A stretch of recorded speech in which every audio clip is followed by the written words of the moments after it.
Hello. Okay, so welcome. Uh, we're just getting started. And before I begin, I'd like to just show off a few related books. We have The Age of Acquiescence by Steve Fraser, Worldwide Mind by Michael Koros, Gardening Vertically, just because we can always learn from nature.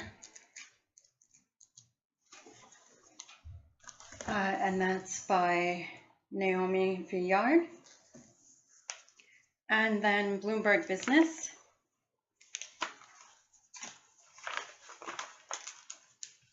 Larry has something to say. The economy is really sick. Is he right?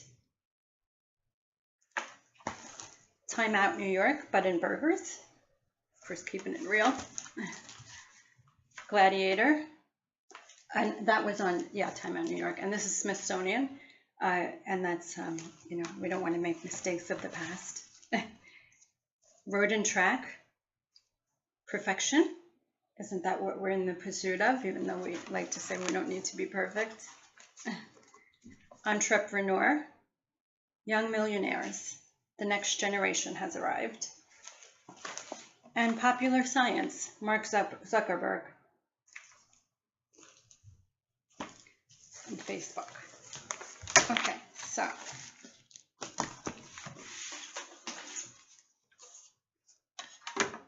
Welcome to Roundtable 8, August 25th, 2016. Who divided us 99-1? The original 21st Century Vision Business Roundtable. Broadcasting independently, 45 minutes once a month talking about business relevancies from a meeting room at the Science, Industry, and Business branch of the New York Public Library on Madison Avenue, New York City. Thanks for dropping in. I'm host Loretta Jones, CEO of New York Gold Tours. Once we begin promoting them, these 21st Century Vision somewhat social media events will here accommodate 9 business leaders who RSVP on meetup.com to share local to global from here with me onto Periscope and the web. Come to one or all. I'll start each of 3 segments with talking points that I've written out into few-minute sections that invite experts or anyone concerning business to join in, then a 10-minute discussion following each section. Later, use video of the roundtable to structure talks in your own organizations. Free on Periscope, Skype, YouTube, Google+, and Facebook. Join in on Pinterest, where you can give suggestions for future roundtables. And follow New York Gold Tours on Twitter, of course. Okay, so definitions. Wealth. Prosperity to the point of well-heeled predicament. Excuse me, I think someone might be coming. Oh, no, okay, sorry. In same-suited environmental conditions. Revenue. Monies earned subject to liabilities and costs. Assets. Like weights of gold on one end of a scale and banks on the other that leverage wealth and accrue value. Stocks, parts of a company divvied up into equity and ownership. Income, money earned, not temporary emergency aid. First talking points, the 99% claim. The welfare to work wave may be throwing nationwide, if not worldwide, income numbers off into evasive. It used to be people on welfare went back to work at some point, entering income brackets. Income would grow each year by norms of raises, or sometimes, when a person felt qualified enough, by a job jump to another level, earning progressively more each time such vertical climb was succeeded. That's been leveled by those fast food, cashier, office clerk level jobs, now serving to keep people living off those permanently, not growing off those.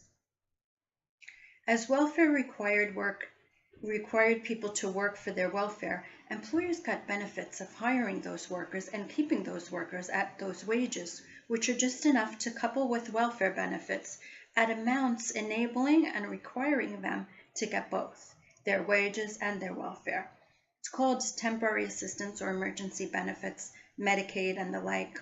Not income, though sure income, which one has to surmise by looking around and also seeing the median income wage worldwide is at $10,000, while most seem to be doing much better than such a poverty rate $10,000 per year suggests. In European, even socialist-type communities, costs of living are lower and quality of life is, according to most reports, high. Things like healthcare, vacation time, recreation, leisure are a given, perhaps so that wages are lower. People just don't have the time, the same drive to accomplish so much as we have here, so they can have the break they feel they need. It's been studied.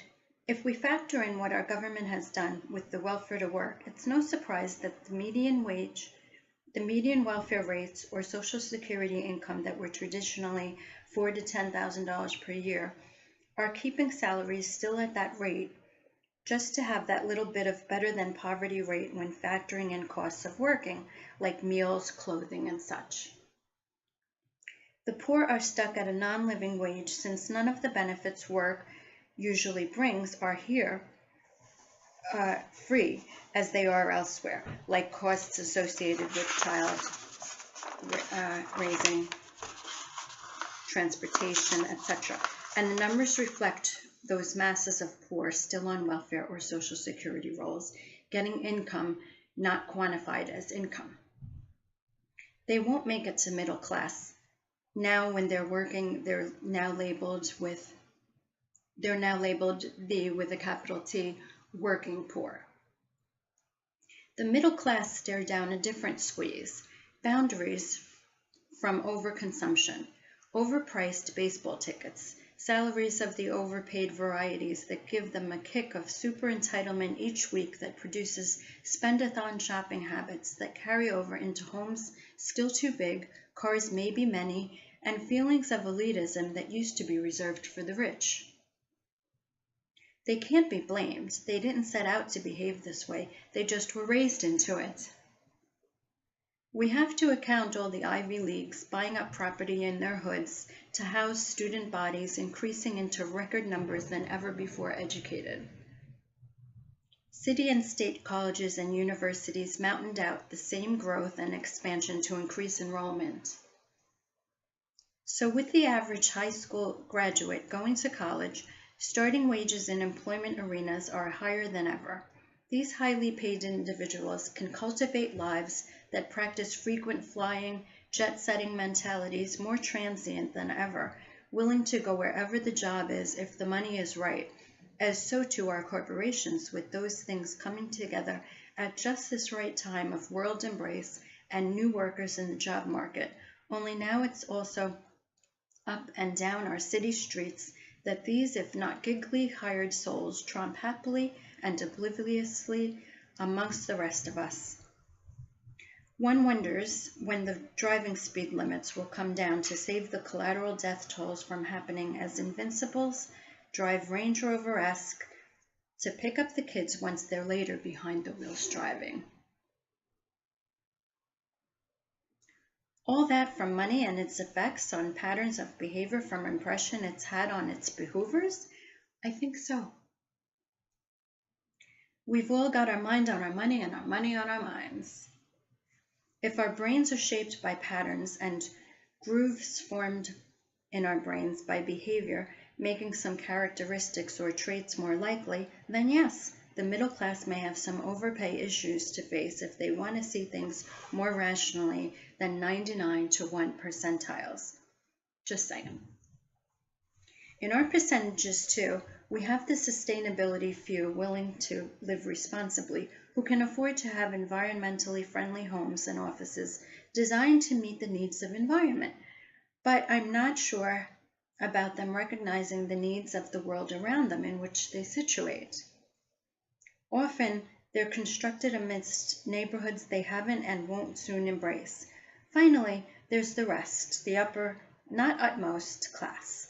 The utmost class we'll get to further in this roundtable.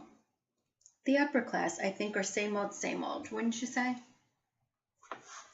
Considering that's at least 3 separate class segments, isn't it only fair to leave them grouped in terms of thirds? If we see societies in tiers of 3, isn't it better and more holistic than chunks of 99 and 1? How do you view society echelons? Before we discuss that, a quote from Shakespeare found in Roget's Thesaurus. Not stepping o'er the bounds of modesty. Okay, so now 10 minutes to discuss who divided us 99 to 1. First talking points. Have you been impressed by heightened incomes seeming so across the board?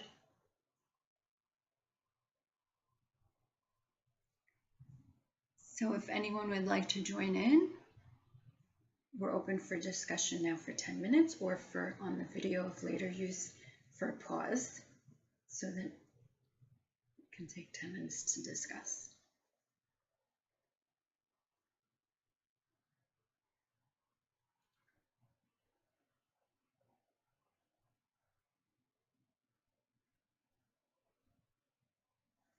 Okay, so we'll go on. Go back from break and go on to the second segment. Oh, hello. So someone just joined in. And we're on to the second segment. We're all the 1%. When you think of the world, you're inherently the standout, you and them. Then you put yourself in, and it's us and we. Of course. So whenever I hear the 99 to 1 talk, I feel like I'm just that $1 billion away from being that one. And since I can relate, I see it in the standoffish way it's meant, not the empathizing in terms of humanity. Think of it graphed out. Oh, I have a visual.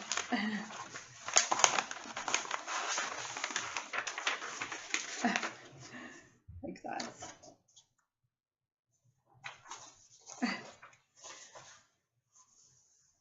99% staring down at a 1. It's not nice. We have to remember we're all that 1 to the rest equation. That's human, seeing the reality that we're all the same, yet also uniquely different our own.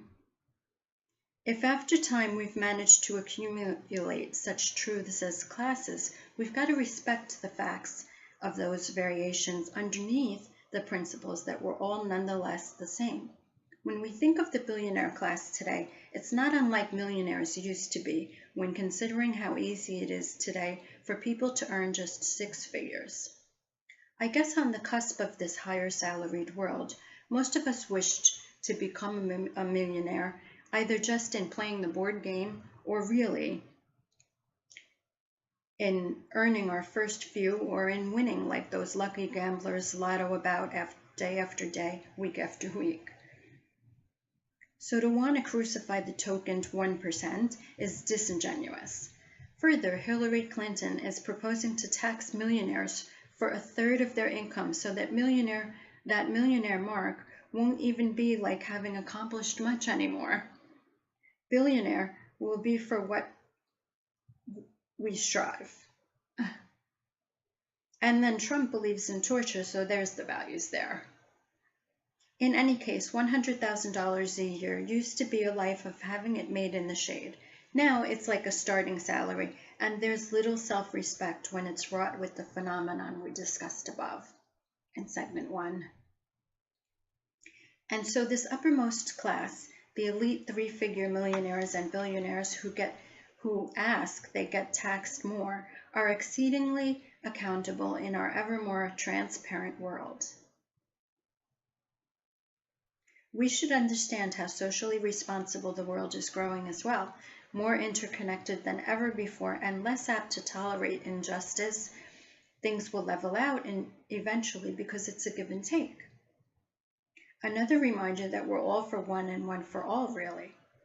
Corporations and high earners have trusts, foundations, nonprofits, wazoo. They're not trying to not give back today. Quite the opposite.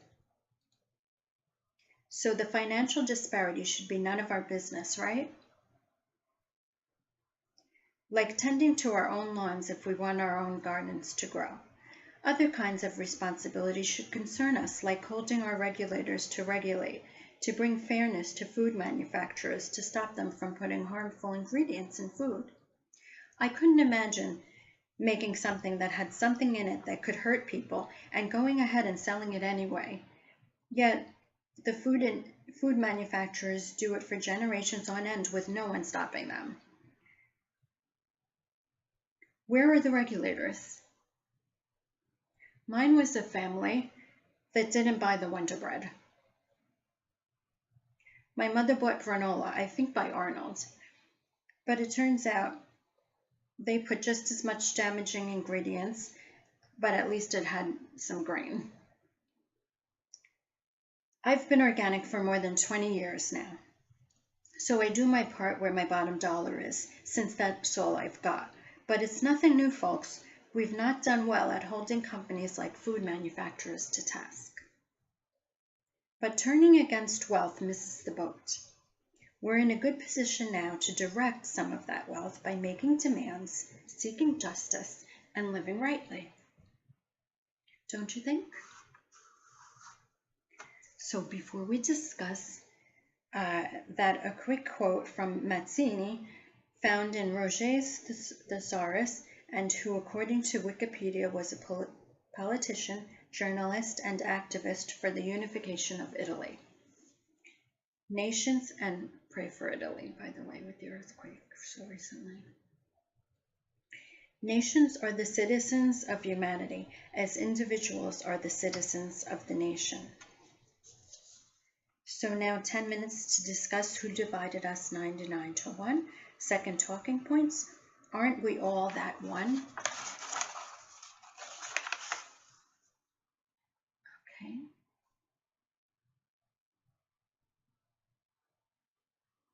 Okay. And so break for the 10-minute discussion.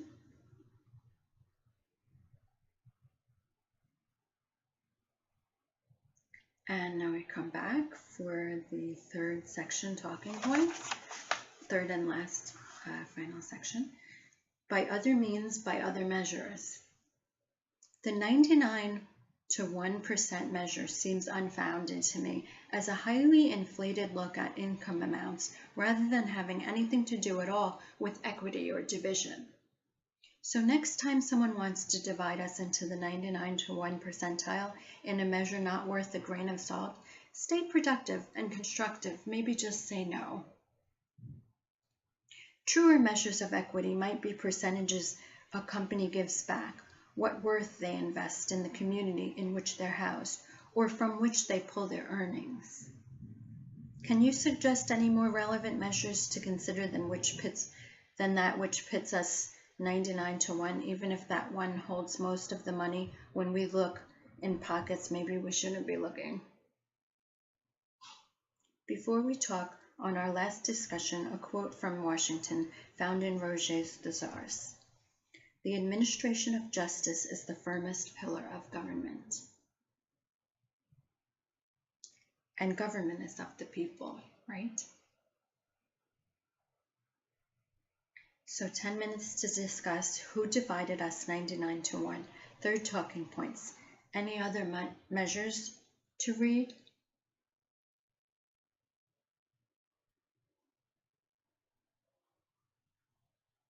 Okay, and so we break for our 10-minute discussion. And that concludes our roundtable for today.